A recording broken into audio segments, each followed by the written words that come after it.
Did you invest your own money into FTX or just get paid? Are you still conflating money you got paid by FTX that you lost, or did you actually invest some of your own funds? Money's fungible. Money's fungible. I have many other advisors. So once again, you're a venture investor because you ventured your name and reputation.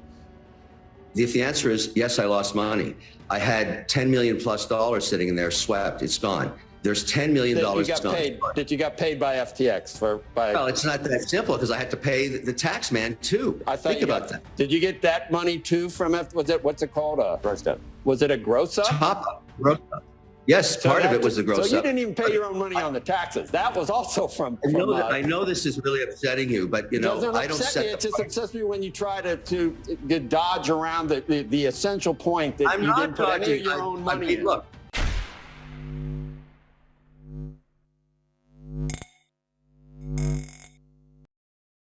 Hey guys, welcome back to Library of Wealth.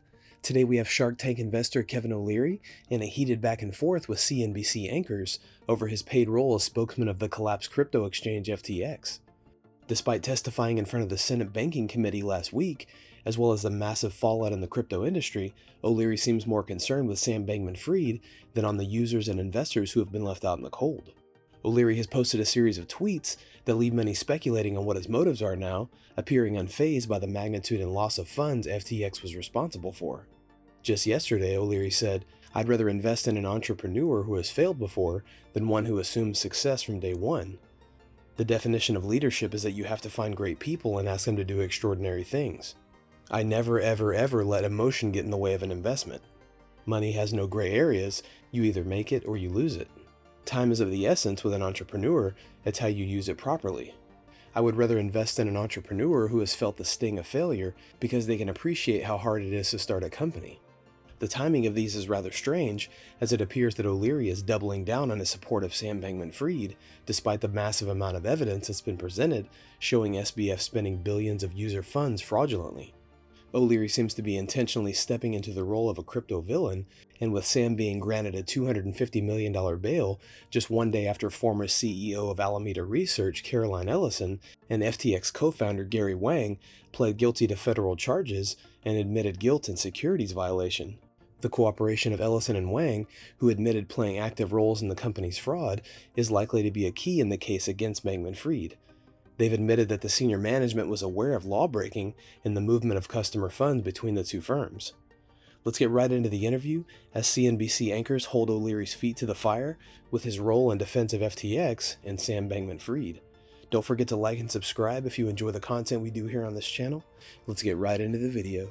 This is just follow the money. Well, Kevin, are you still calling yourself a venture investor when we're still talking about the fee that you got as a spokesperson? So your venture investing was your name being able to be used as a spokesperson? Is that how you're seeing yourself as an investor rather than just a paid? Joe, bad news. I have a very large advisory business with governments and with companies and with. No, I know, but in this case, with FTX. And I can't change the past. I mean, yes, I was a paid spokesperson. Did you invest your own money into FTX or just get paid? Are you still conflating money you got paid by FTX that you lost, or did you actually invest some of your own funds? Money's fungible. Money's fungible. I have many other advisors. So once again, you're a venture investor because you ventured your name and reputation. If the answer is yes, I lost money. I had $10 million plus sitting in there, swept. It's gone. There's $10 million gone. That you got paid by FTX Well, it's not that simple because I had to pay the tax man too. Think about that. Did you get that money too from what's it called? Gross up. Was it a gross up? Top up. Gross up. Yes, part of it was the gross up. So you didn't even pay your own money on the taxes. That was also from. I know this is really upsetting you, but I don't set. It just upsets me when you try to dodge around the essential point that you didn't put any of your own money in. Look, I'm not dodging. You're not going to get me there. I totally disclosed every cent when I went in front of the Senate. And on top of that, I don't set my price, Joe. Let me get this point out.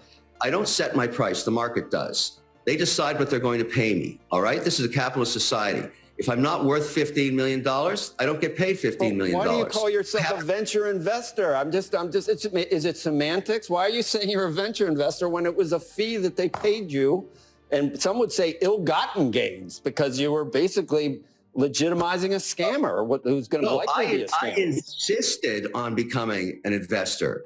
I said, I'm not going to endorse this company unless I'm a shareholder. So I want access to that deal that you're doing. It's closed. They had to open up that round for me. I took some of the proceeds that I was paid and reinvested it in the company. I don't endorse companies unless I'm a shareholder. Most of the time I have to be. Otherwise, I'm not aligned with everybody else. And telling me I'm not a venture investor, I have 54 companies in my portfolio right now. I invested in all of them.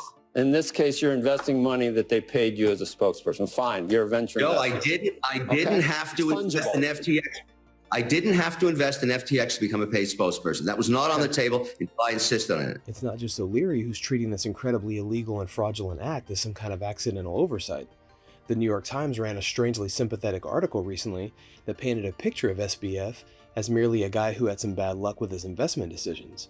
Despite O'Leary having a front row seat to bankman-fried up until the very end, he said repeatedly that we don't know all the facts yet. However, we actually know plenty of facts at this point because SBF himself has admitted that he used FTX funds in the billions to make risky bets at Alameda. You didn't realize there was an $8 billion hole? You didn't realize that there was like these clients' funds that were being swapped over there? It's not his fault? Like that to me is like, man, that guy is bad news. That's not just you had bad luck. He was lying and manipulating. You don't know because you have no data. All I'm saying is let's do the forensic audit. Let's do the forensic audit. Let's find out what happened. I owe everybody that follows me, as you said, Andrew, I owe them that information. I feel compelled to go get it. I am going to go get it. I'm lucky. I have resources to do it. Kevin, we do appreciate engaging with you on this topic. You are a principal actor in this, what is now turning out to be a sad drama, but we look forward to talking to you again. I love getting sandpapered by you guys every day. It's fantastic. If we don't do it, who will? Talk to you later, Kevin. Bankman-Fried was arrested last week in the Bahamas after the feds announced charges against him in connection with a massive years-long fraud that propped up investors on a house of cards built on a foundation of deception. He faces charges of wire fraud, securities fraud, conspiracy, money laundering, and campaign finance violations that could put him behind bars for 115 years. Bankman-Fried's release was secured by equity in his parents' Palo Alto, California home, and a long list of requirements was included for him to remain free while he faces charges. Because of the timing of him being granted bail, questions are still circulating as to the initial denial of bail because of the flight risk that Bankman-Fried posed. Some are speculating that he won't stand trial at all or will just disappear altogether. What do you think? Will SBF end up answering for one of the biggest financial crimes of our lifetime? Comment down below. Thanks so much for watching. Don't forget to like and subscribe. This is Library of Wealth. We'll see you in the next video.